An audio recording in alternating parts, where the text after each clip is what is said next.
त्यांच्या खोलीत गेला. तेथे त्याला मृगाजन दिसले. मृगाजन म्हणजे का? ते म्हणजे हरणाचे कातडे.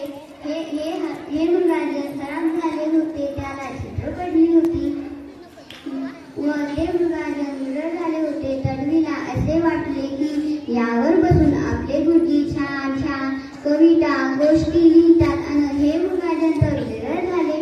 आपण त्यांना नवीन मृगाजन आणून द्यावं असे तडवीला वाटले.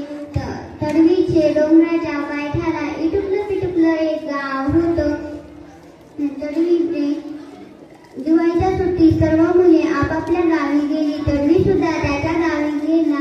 तो श्रीमंत होता. त्याच्याकडे घोडे होते.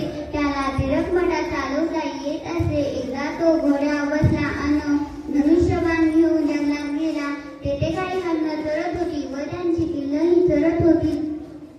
त्या चरणाऱ्या हरणांकडे तडवीने बाण सोडला आणि तो बाण हरणाच्या पोटात खचकन घुसला आणि ते हरिण जमिनीवर कोसळले. तडवीने ते हरिण उचलले व आपल्या गावी आला. तडवीने त्या हरणाचे मृगाजन तयार केले. काही दिवसांनी सुट्टी संपली आणि तडवी वसतिगृहात आला. गुरुजींना भेटायला गेला. दोघांनी एकमेकांची विचारपूस केली. तडवीने गुरुजींना म्हणाला, गुरुजी मी तुमच्यासाठी मृगाजन आणले. गुरुजींनी विचारलं, कसं आणलं ते? तडवीने सर्व प्रसंग सांगितलं गुरुजींना. गुरुजींनी हे ऐकताच त्यांच्या डोळ्यात पाणी आले. अरे तू हे काय केलेस? एका मुख्य प्राण्याला मारलंस. त्या प्राण्याचा माणसाच्या माणुसकीवर विश्वास आहे रे.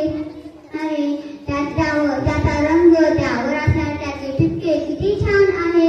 आणि तू तर त्याचे आई वडील त्यांच्यापासून नाव घेतले. हे बरोबर नाही केलंस. तू एका मोठ्या प्राण्याला मारलंस. हे बरोबर नाही केलंस. हे ऐकताच तडवीच्या डोळ्यात पाणी आले. तो सुद्धा खूप रडला आणि शर्मिंदा झाला. तो गुरुजींना म्हणाला, माझे चुकले